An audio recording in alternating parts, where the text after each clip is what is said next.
Good day, everyone. Welcome to Module 7. In this session, we will explore the various audiences, tools, and strategies to corporate social responsibility or CSR communication. For this video in particular, I'll be discussing the different stakeholder groups targeted by CSR communication strategies. To guide our discussion today, I've outlined a few key objectives in this slide. First, this discussion aims to illustrate the diversity of CSR communication by highlighting how its audiences vary in nature.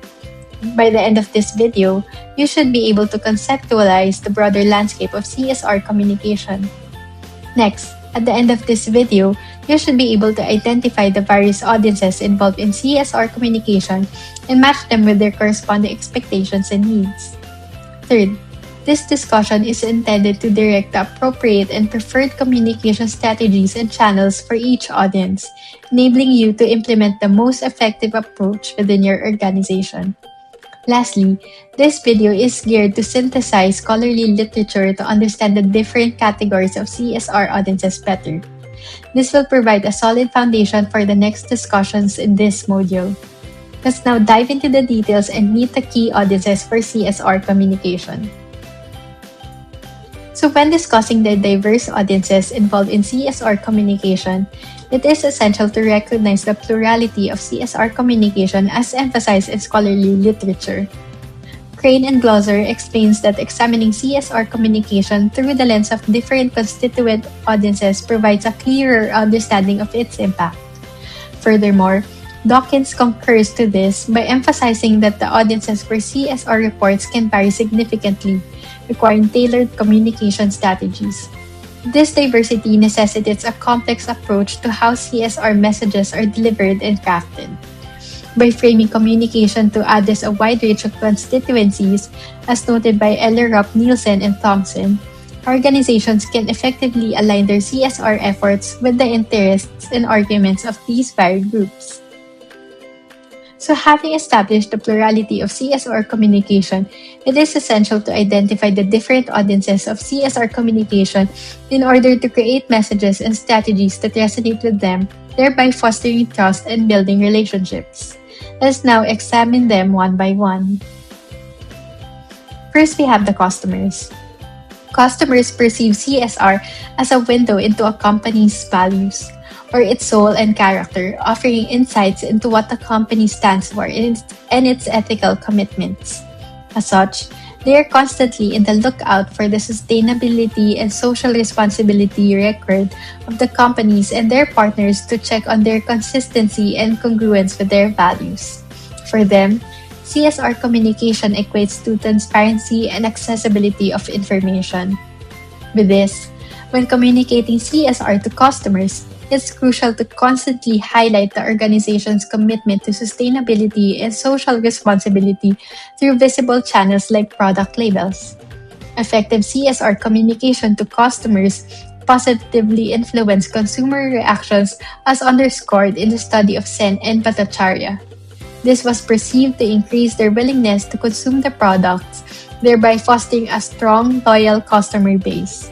Also, effective CSR communication gives the company's product or service an advantage or edge against the competitors. Scholars such as Tonello also underscore the importance of customers in serving as informal yet highly effective CSR communication channels through word of mouth. In this slide, we now focus on one of the most critical internal audiences for CSR communication, employees, which remain a predominant theme in scholarly literature.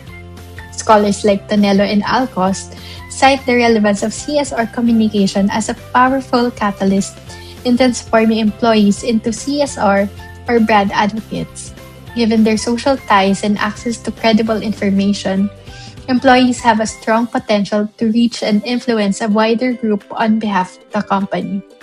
It is therefore crucial to provide them with relevant and timely information on the company's current CSR initiatives and provide them with avenues that encourage engagement and volunteerism. By doing so, studies have shown how this fosters a sense of pride and ownership in the company's values and mission.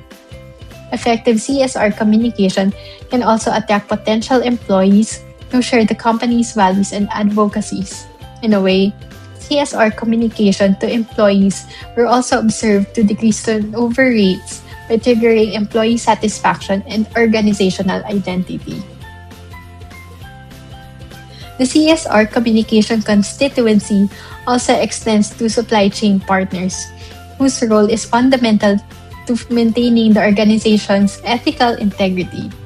Communication of CSR initiatives to supply chain partners sends the correct signal to suppliers to align with the company's CSR standards and expectations.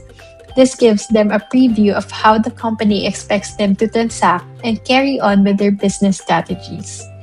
As such, according to Roberts, it is imperative to highlight the ethical practices of the company along with its sound financial and business decisions. Organizations then are advised to underscore practices and strategies that protect the customers and avoid potential reputational risks so that they, the supply chain partners, might do the same.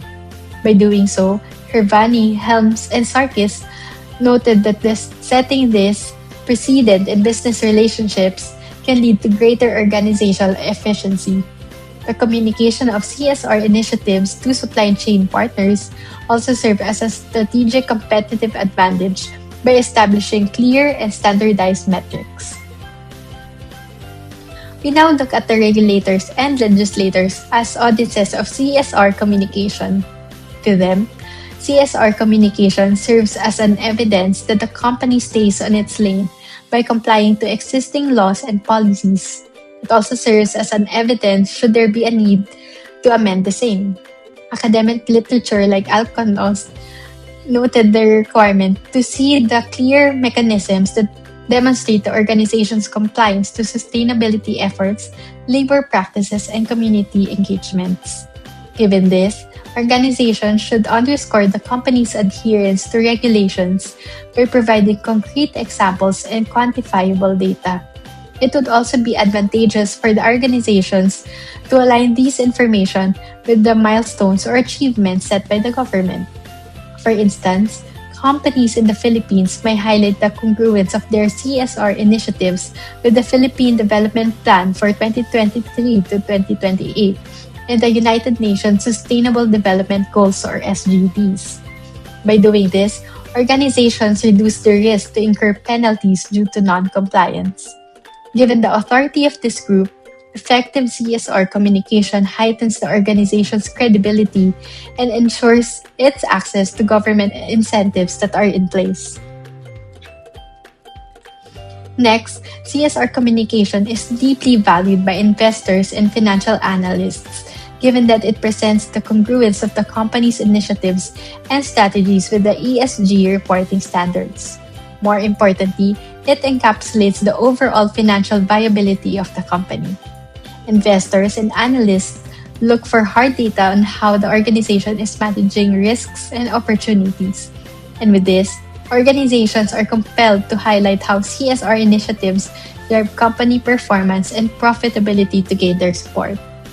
Doing this is beneficial to the organization given that it attracts potential investors and boosts investor confidence in the company. According to Hawkers and more, effectively communicating CSR can also significantly enhance the role of investor relations by aligning it with ethical considerations, thereby potentially opening doors to socially responsible investment or SRI funds and opportunities. Civil society comprises of non-profit and non-governmental organizations along with the local communities located within the proximity of the project. As emphasized by scholars like Austin, CSR communication serves as the basis for them to grant a coveted social license to operate. This literature complements the study made by Adanlawa and Chaka that highlighted the civil society's need for accessible, understandable, and quantifiable data and materiality assessment. This follows that the data should be easily digestible yet highly informative, but not too much to cause information overload on their part. With this information, organizations should include real-life examples, case studies and initiatives that are congruent with the company's commitment in its CSR communication. Effective CSR communication to this group nurtures their trust on the organization, which may lead to their endorsement of the latter. Tonello underscores the importance of this endorsement as it is a powerful tool in gaining a positive reaction from the general public. At the same time, CSR communication presents avenues for possible collaboration and engagement with the community.